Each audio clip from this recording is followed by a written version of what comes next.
بسم اللہ الرحمن الرحیم الحمد للہ رب العالمین وصلی اللہ علی محمد وآلہ الطاہرین ولعنۃ اللہ علی اعدائہم اجمعین۔ اب تک ہماری گفتگو سورہ اول اور اس کے بعد سورہ دوم تک پہنچی اور اس سے پہلے برزخ کے بارے میں گفتگو کی۔ اب باقی مراحل کو بہت ہی اختصار کے ساتھ بیان کرتے چلے جائیں گے، اور ان میں سے اکثر موضوعات ایسے ہیں کہ جو عام طور پر ڈسکس ہوتے ہیں اور مسلمانوں کی عام طور پر اس جانب توجہ ہے۔ اگلا مرحلہ سورہ دوم کے بعد، یعنی جب مردوں کو اٹھایا جائے گا تو روحیں اپنے جسموں سے مل جائیں گی اور اسی بدن کے ساتھ ہم محشر میں جائیں گے۔ محشر میں جانے کے بعد جو اگلا مرحلہ ہوگا وہ ہوگا میزان کا،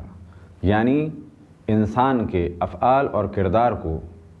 تولا جائے گا کہ کون کس درجے کا ہے۔ یہ تولنا کوئی مادی طریقے سے نہیں ہے، کوئی ترازو ہوگا اور وہاں پر بٹے رکھے جائیں گے اور دوسری جانب اعمال رکھے جائیں گے، بلکہ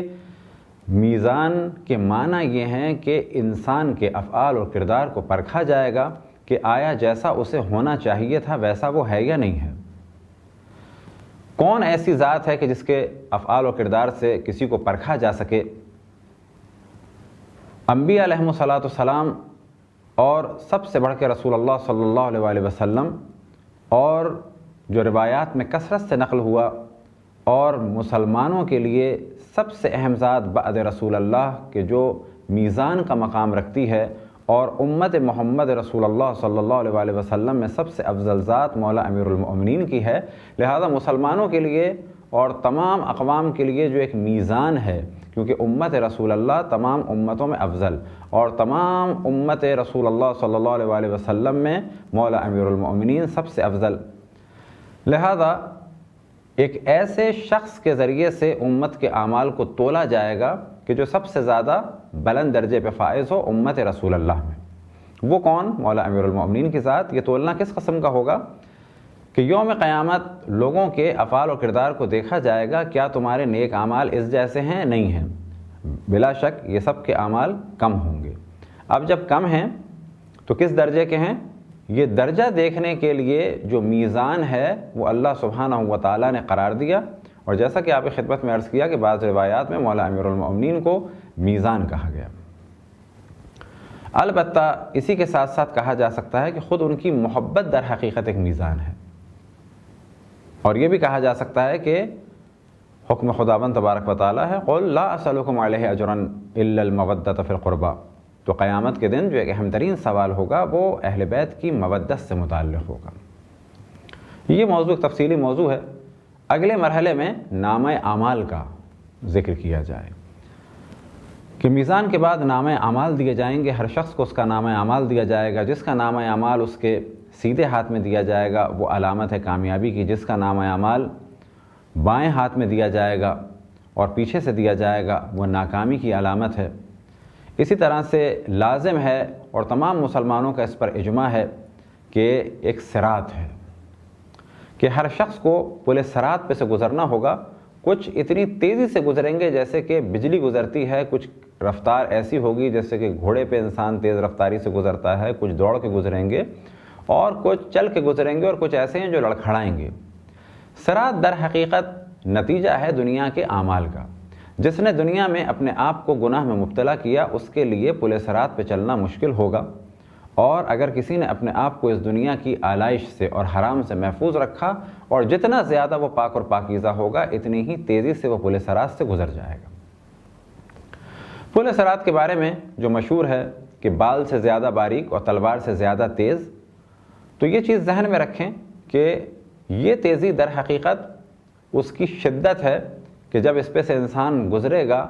تو اللہ سبحانہ و تعالیٰ کے نزدیک تمام اعمال واضح ہیں، اور اتنا زیادہ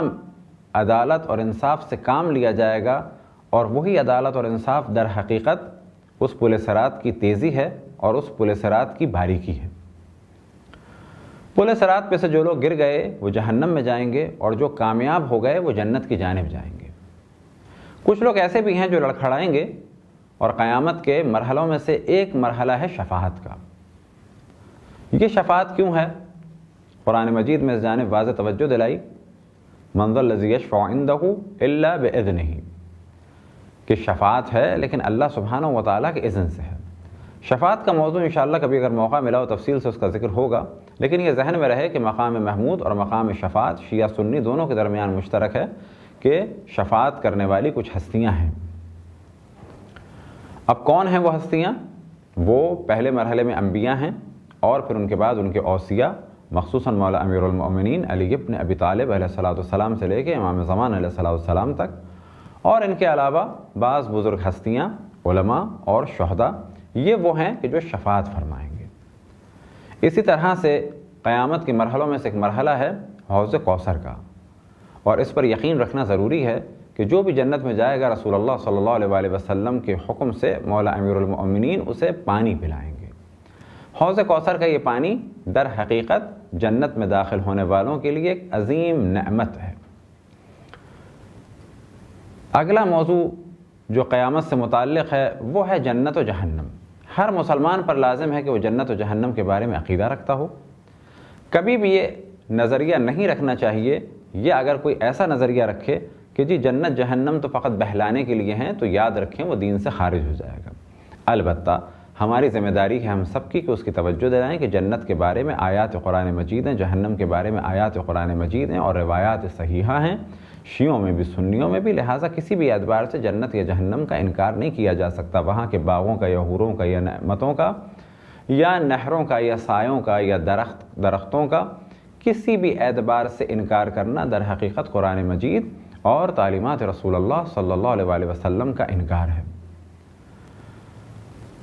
اسی طرح سے